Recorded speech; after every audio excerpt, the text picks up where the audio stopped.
Story நேரும் தமிழ் வியூவர்ஸ்க்கு ஹாய். லவ் பியாண்ட் த கிரேவோட நெக்ஸ்ட் பார்ட்ல என்ன ஆக போகுதுன்னு இன்னைக்கு வீடியோல பார்க்கலாம். ஒரு வழியா சிமி அங்க இருந்து வாசனை பொருளை வாங்கிட்டு கிளம்புறா. இந்த பொண்ணை பார்க்கும்போது ஒருவேளை இவதான் என் அண்ணா லவ் பண்ற பொண்ணா இருப்பானுன்னு சொல்லிட்டு பயங்கரமா டவுட் வருது துவான்ஷு தங்கச்சிக்கு. பின்னாடி திரும்பி பார்த்தா அந்த கடைக்காரன் இருக்கான்ல ரொம்ப சோகமாவே இருக்கான். இன்னைக்கு உங்களுக்கு ஏதோ உடம்பு முடியலன்னு நினைக்கிறேன், நல்லா உடம்ப பாத்துக்கோங்கன்னு சொல்லிட்டு துவான்ஷு சிஸ்டர் அங்கிருந்து கிளம்பிடுறா. வீட்டுக்கு போயிட்டு அண்ணா உனக்காக இதை வாங்கிட்டு வந்திருக்கேன் பாரு. இன்னைக்கு ஒரு பொண்ணை வாசனை கடையில பார்த்தேன், அந்த பொண்ணுக்கு அதுல லில்லி பூவே இல்ல, அது கூட தெரியலனா அப்படின்னு சொல்ல செம்ம கியூட் இல்லன்னு சொல்லிட்டு துவான்ஷு சிரிக்கிறான். அது யாருன்னு இவனுக்கு நல்லாவே புரிஞ்சிருக்கு.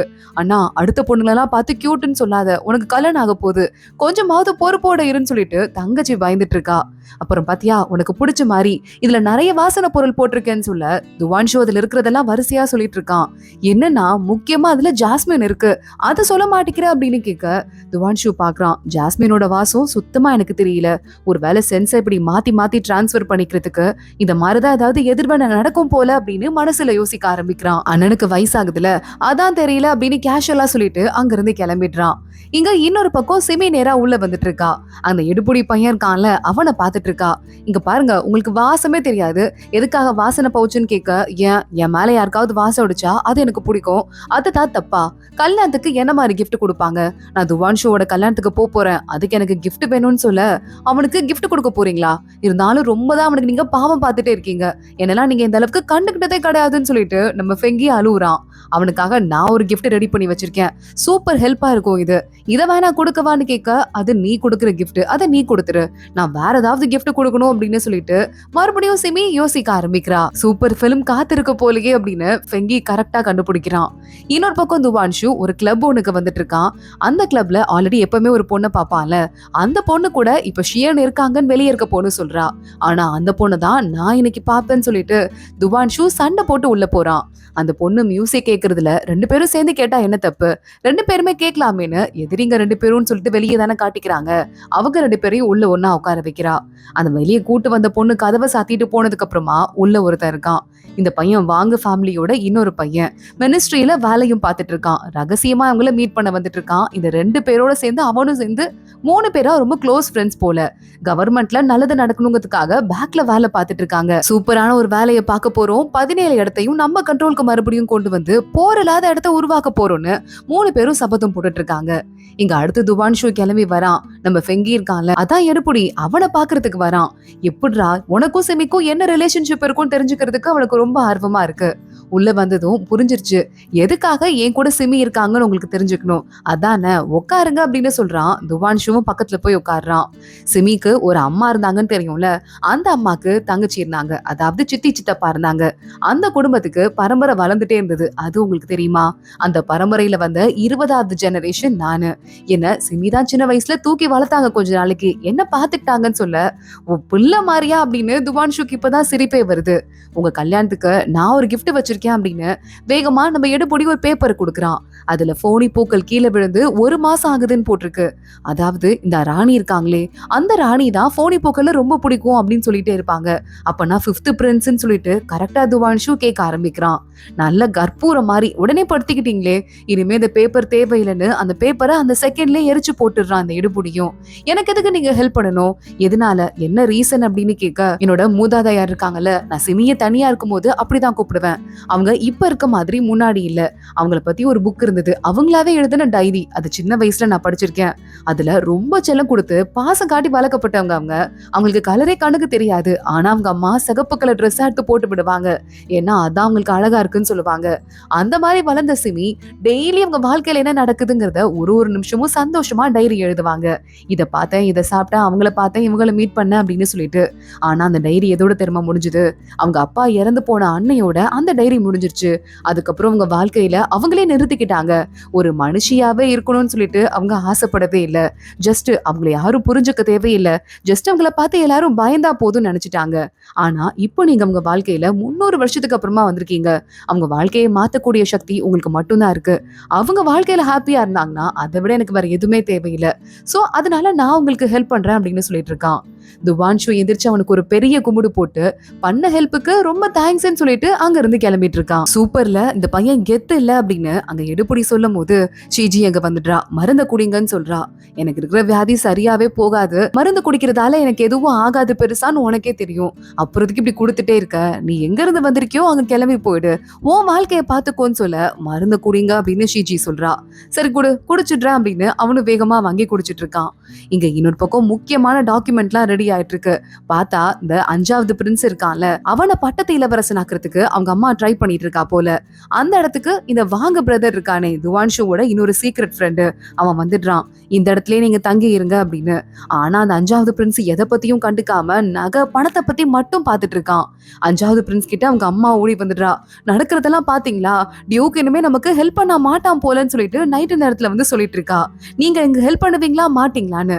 பார்த்தா அவங்க பையனோட உடம்புக்குள்ள இருந்து இந்த குட்டி ஆத்மா இருப்பான்ல சொங்கு, அவன் வெளியே வந்துடுறான். இதுக்கு மேல நான் ஒண்ணும் பண்ண முடியாது, மனுஷங்களுக்கு இருக்கிற பிரச்சனைக்கு நான் என்ன பண்ணுவேன், இந்த இடத்த விட்டு நான் கிளம்ப வேண்டிய நேரம் வந்துருச்சுன்னு சொல்லிட்டு அங்க இருந்து கிளம்ப ஆரம்பிக்கிறான். அந்த 5வது பிரின்ஸோட ஒட்டுமொத்த உடலையும் இவன் தான் இத்தனை நாளா கண்ட்ரோல் பண்ணியிருந்திருக்கான். ஆனா சிமி அங்க வந்துடுறா. வந்துட்டு அவனோட கோபுரம் ஒண்ணு இருக்கும்ல, அத கையில வசமா புடிச்சிடுறா. உன் மேஜிக்க காட்டு அப்படின்னு எடுப்பிடிக்கிட்டு சொல்ல ஃபெங்கியும் அவனோட மேஜிக்க போட ஆரம்பிக்கிறான். சொங்க நல்லா வசமா புடிச்சிடுறாங்க. அந்த இடத்துக்கு வந்து ராணி இருக்காளே, நீ ஒரு வீக்கான ஒரு ஆள் தானே, உனக்கு எப்படி இவ்வளவு பவர் வந்தது அப்படின்னு சொல்லிட்டு ஃபெங்கிய பார்த்து கேட்க ஆரம்பிக்க, என்னை பத்தி உங்களுக்கு நிறைய விஷயம் தெரிஞ்சிருக்கு, ஆனா என் ஃபேமிலி ஹெய்ஜியா ஃபேமிலி வம்சம், அது உங்களுக்கு தெரியல பாருங்க, இதெல்லாம் எங்களுக்கு சாதாரணமான விஷயம் அப்படின்னு அவன் சொல்லிக்கிட்டு இருக்கான். இன்னொரு பக்கம் பார்த்தா கரெக்டா அந்த லேடிய வாயை மூட வச்சதுக்கு அப்புறமா, உன்கிட்ட இருக்கிற அப்சஷன் ரொம்ப நிறைய இருக்கு, அதை நான் எடுத்துக்கிறேன் அப்படின்னு அதை செமே டக்குன்னு எடுத்துக்கிறா. குட்டி ஆத்மாவை பாக்குறா. சரி ஓகே, நீ மாட்டல் உலகத்துக்கு வந்துட்ட, இவ்வளவு பேரை கொன்னுட்ட, நிறைய சக்தி சேர்த்திருக்க, இதெல்லாம் எதுக்காக பண்ண அப்படின்னு கேட்க அவன் வாயில மந்திர கட்டு மாதிரி ஒண்ணு விழுந்துருது. அதாவது யான் கூட கூட்டணி போட்டிருக்கான்ல, அதை சொல்றதுக்கு ட்ரை பண்றான். ஆனா அவங்க 2 பேரும் சத்தியம் பண்ணிருக்கதால ஒருத்தங்க மாட்டி விட்டா அவங்க வாயில மந்திர கட்டு வந்துருமா. எப்படியாவது உயிரை பணையம் வச்சாவது அந்த உண்மையை நீ சொல்லு, சொன்னா நான் உன்னை விட்டுடுறேன் அப்படின்னு சிமி சொல்லிக்கிட்டு இருக்கா. அப்ப அந்த குட்டி ஆத்மா சொல்றான், உங்க அப்பா இருக்கார்ல, உங்க அம்மாவோட மேல இருந்த காதலால சாவல, அவர் இறந்து போகும்போது அன்னைக்கு இன்னொருத்தங்க இருந்தாங்க அப்படின்னு சொல்லிக்கிட்டு இருக்கா. உடனே அது எனக்கு தெரியும், அந்த ஆள் யாருன்னு சொல்லு, அப்பயாவது நான் உன்னை விட்டுடுறேன் அப்படின்னு சிமி சொல்றா. ஆனா அதையும் அவனால சொல்லவே முடியல. அவன் வாயில மறுபடியும் மந்திர கட்டு ஆக்டிவேட் ஆயிடுது. அப்ப நீ செத்து போ அப்படின்னு அவனை அங்கேயே கொண்டு போட்டுட்டு, எங்க அப்பா சாவுக்கு பின்னாடி மர்ம ஆள் இருந்தாங்கன்னு எனக்கு தெரியாதா என்ன, எங்க அப்பா என் அம்மா மேல வச்ச பாசத்தால சாகுற டைப்பு கிடையாது, யாரோ பின்னாடி வசமா இருந்தாங்கன்னு எனக்கு முன்னாடியே தெரியும், அதை நான் எப்படி கண்டுபிடிக்கணுமோ அப்படி கண்டுபிடிச்சுக்கிறேன்னு சொல்லும் போதே இந்த மந்திரம் எல்லாம் போட்டதால ஃபெங்கி அங்கேயே மயங்கி விழுந்துட்டான். ஷீஜி அவனை காப்பாத்துறதுக்கு பக்கத்துல வரா. நீ மனுஷ பொண்ணு மாதிரி நடிச்சிட்டு இவன் கூடயே இருந்துட்டு இருக்க, நீ ஒரு ஆத்மாவா தான் இருக்கணும் போல, நீ என்னன்னு எனக்கு சரியா தெரியல, ஆனா அவனை வந்து நல்லா பாத்துட்டு இருக்க, அவன் இப்ப பெரியவன் ஆயிட்டான், என்னோட உதவி அவனுக்கு தேவைப்படாது, அவனே அவனுக்கா டிசைட் பண்ணிக்குவான், ஆனா அவனுக்கு இருக்க கியூரியாசிட்டிக்கு அவன் பாடி ரொம்ப ரொம்ப வீக் ஆனது, அவனை நல்லா பாத்துக்குவேன்னு நினைக்கிறேன்னு சொல்லிட்டு சிமி அங்க இருந்து போயிட்டு இருக்கா. அடுத்த நாள் கோர்ட்டு கூடுது. இந்த கோர்ட்ல நம்ம துவான்ஷு மேல பெரிய கொள்ளை அடிச்ச ஒரு வழக்கை இவன் மேல போட பாக்குறாங்க. துவான்ஷுவை இருந்து ஒட்டு மொத்தமா எரிக்கி தள்ளணும் அப்படின்னு சொல்லிட்டு டியூக் பெய் இருக்கான்ல, அவனும் நல்லா வசமா மாட்டி ஒண்ணும் நினைக்கிறான். ஆனா அந்த இடத்துல இந்த வாங்கு பிரதர் இருக்கான்ல, அவன் முன்னாடி வந்துடுறான். கிட்டத்தட்ட 30,000 குதிரைகள் கிட்ட திருட்டு போகப்பட்டிருக்கு. அதெல்லாம் வந்து கண்டிப்பா யாருக்கு தெரிஞ்சிருக்கணும்னா ராணுவ மந்திரி இருக்காங்கல்ல, அவங்களுக்கு தெரிஞ்சிருக்கணும். ஆனா அவங்களும் அதை பத்தி எதுவுமே சொல்லலங்கும் போது இதுக்கு ஒரு வேலை அவங்களும் துணை நிக்கிறாங்களோன்னு தோணிட்டு இருக்கு. இதை பத்தின டாக்குமெண்ட்ஸ் எங்க இருந்ததுங்கிறத நான் கண்டுபிடிச்சிட்டேன். 5th பிரின்ஸ் இருக்காரு, அவரு பட்டத்து இளவரசன் ஆகணுங்கிறதுக்காக ஒட்டுமொத்த கண்ட்ரோலையும் அவர் கணிக்குள்ள கொண்டு போகணும்னு 30,000 குதிரைகள், அது கூட வர ஒட்டுமொத்த ஃபேமிலி, அதை பாத்துக்கிறவங்க, அதை ஓட்டிட்டு போறவங்கன்னு அவ்வளவு பேரையும் கைக்குள்ள கொண்டு வரதுக்கு பாத்திருக்காரு. அதுக்கான ஆதாரம் எல்லாம் அவரோட வீட்டுல இருந்திருக்கு. நாங்க போய் செக் பண்ணி பார்க்கும்போது அவர் இந்த பிரச்சனைனால ஏற்கனவே இறந்து போயிருக்காரு, அவர் உயிரை அவரை எடுத்துக்கிட்டாரு அப்படின்னு எல்லா விஷயத்தையும் சொல்றான். இந்த 5th பிரின்ஸ் எப்பயோ உடம்பு முடியாம இறந்துட்டான் போல. ஆனா கண்டிப்பா தனக்கு பவர் வேணும்னு அவனோட அம்மா இந்த குட்டி சாமியாரை கூப்பிட்டு அவனுக்கு நிறைய புதையலா கொடுத்து 5th பிரின்ஸ் உயிரோட இருக்கிற மாதிரியே ஆக்டிங் பண்ண வச்சு அவனுக்கு பதவியை கொடுக்கணும் அப்படின்னு சொல்லிட்டு பாத்திருக்கா. இப்போ எல்லா குட்டும் நம்ம துவான்ஷுக்கு தெரிஞ்சிருக்கு. சோ அந்த கேஸ் பத்தின எல்லா விவரத்தையும் கண்டுபிடிச்சு இப்ப கோர்ட்ல வந்து சொல்லிடுறான். ஆனா அந்த மாயம் மந்திரத்தை எல்லாம் மட்டும் தவிர ராஜா பாக்குறாரு, துவான்ஷு இனிமே குதிரையெல்லாம் பாத்துக்கிற பொறுப்பை உன்கிட்ட ஒப்படைக்கிறேன், நீ பாத்துக்கோ அப்படின்னு சொல்லிடுறாரு. நன்றி ராஜா அப்படின்னு சொல்லிட்டு மத்தவங்களுக்கு தண்டனையும் வாங்கி கொடுத்துட்டு துவான்ஷு வெளியே வரான். வாங் பிரதர் பாக்குறாரு, ஆமா 5th பிரின்ஸோட வீட்டுல தான் எல்லா ஆதாரமும் இருக்குன்னு எப்படி உனக்கு தெரியும்னு கேக்குறாரு. அதுக்கு ஒன்னே துவான்ஷு சொல்றான், அதுவா எனக்கு ஒரு தேவதை வந்து சொன்னாங்க அப்படின்னு சொல்லிட்டு அங்க இருந்து கிளம்பிட்டு இருக்கான். இங்க சிமி வீட்டுக்கு போற அவளோட இடத்துக்கு ஏதாவது துவான்ஷுக்கு கிஃப்ட் கொடுக்கணும்னு சொல்ல ஜிஜி எக்கச்சக்கமா அரிய பொருளா கொண்டு வரா. இது நீ பெட்டியை கொடுத்தனா அவங்க 2 பேரும் கல்யாண ட்ரெஸ்ஸை இதுக்குள்ள வச்சுக்குவாங்க, அழகா இருக்கு. இல்லனா இந்த பில்லோவை கொடுத்தனா அவங்க படுத்து தூங்கும் போது நல்ல கனவா வரும்னு சொல்ல அவங்க கல்யாணத்துக்கு கிஃப்ட் கொடுக்கறதுக்கு சிமிக்கு சுத்தமா பிடிக்கல. நல்லா இல்லன்னு சொல்லிட்டு அங்க இருந்து கிளம்பி போயிடுறா. அன்னைக்கு நம்ம துவான்ஷுவோட வீட்டுக்கு சிமி யாருக்கும் தெரியாத மாதிரி மாறிட்டு கிளம்பி போறா. துவான்ஷு அப்பயும் சைட திரும்பி பாக்குறான். என்னைக்கும் மாறி இன்னைக்கும் உனக்கு சென்ஸ் ரொம்ப நல்லா வேலை பாக்குதேன்னு சொல்லிட்டு சிமி அவன் ரூம்குள்ள போயிட்டு பெட் பக்கத்துல உட்காந்துட்டு இருக்கா. துவான்ஷு பாக்குறான், சிமி நீ இந்த இடத்துல தானே இருக்க, எனக்கு தெரியுது. சிமி நான் ஒண்ணு சொல்லவா, உன் மேல நிறைய பேர் காதல் வச்சிருக்காங்கிறதால நான் ஏன் உன் மேல காதலிக்கிறேன் அப்படின்னு சொல்லிட்டு உனக்கு தெரியாம போலாம், அதை பத்தி உனக்கு இன்ட்ரெஸ்ட் இல்லாம கூட இருக்கலாம். ஆனா எவ்வளவு ஆத்மாக்கள் உன் கூட இருந்தும் அதுக்கும் மேல உன்கிட்ட ஒரு லோன்லினஸ் இருக்கு. எவ்வளவுதான் நீ வந்து பெரிய பவர்ஃபுல்லான ஒரு ஆளா இருந்தாலும் இந்த மக்கள் மேல உனக்கு ஒரு அக்கறை இருக்கு. அது எல்லாமே எனக்கு ரொம்ப பிடிச்சிருக்கு. அதெல்லாம் நீ தான் என்கிட்ட வெளிப்படையா காட்டி என்ன கொஞ்சம் கொஞ்சமா உன் பக்கத்துல இழுத்துட்டு இருக்க. அதெல்லாம் எனக்கு தெரியாது நினைக்கிறியா அப்படின்னு சொல்லிட்டு துவான்ஷு பேச ஆரம்பிக்கிறான். சிமி இன்னும் இங்கதான் இருக்கியா, நான் உன்னை பயங்கரமா லவ் பண்றேன், நான் உன்னை ரொம்ப ரொம்ப மிஸ் பண்றேன், நீ என்னைக்காவது என்ன மிஸ் பண்றியா அப்படின்னு கேட்க சிமி அவனை தொட்டு பாக்குற மாதிரி பக்கத்துல வரா.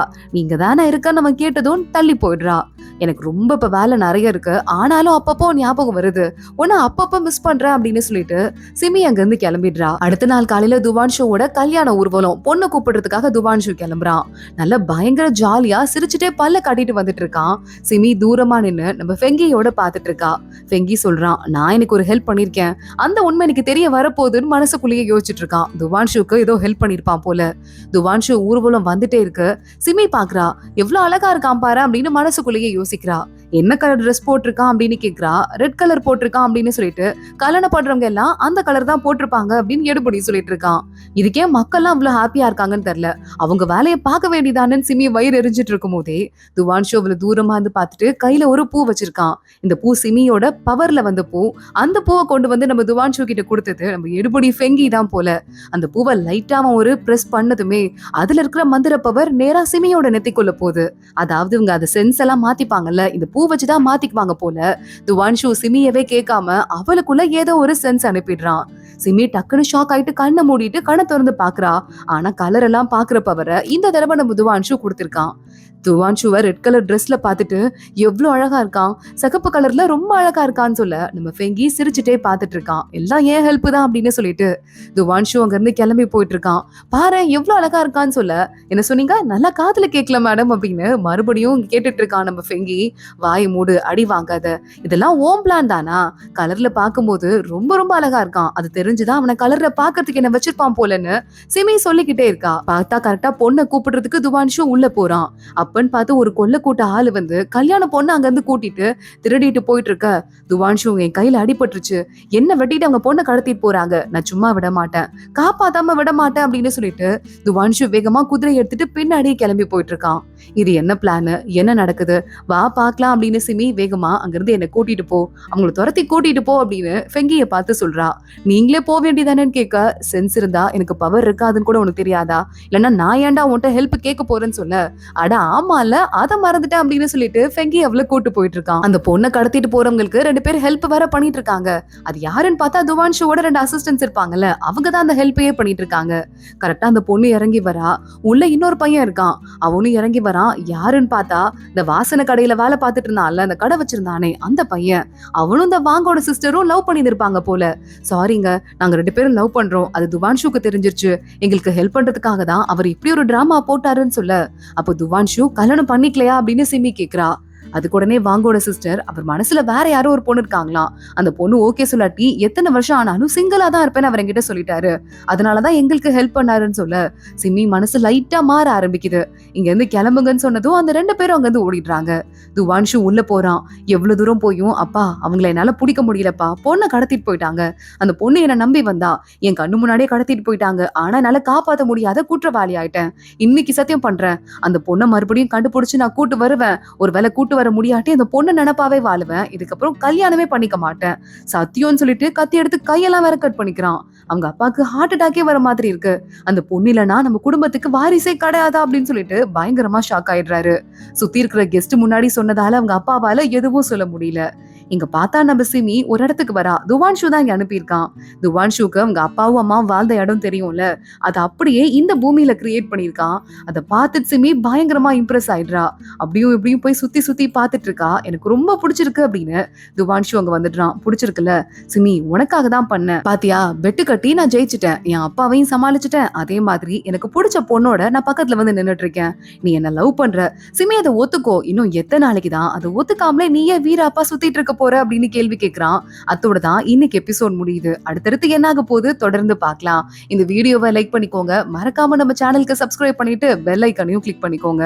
அடுத்த வீடியோல பார்க்கலாம். அது வரைய பாய்.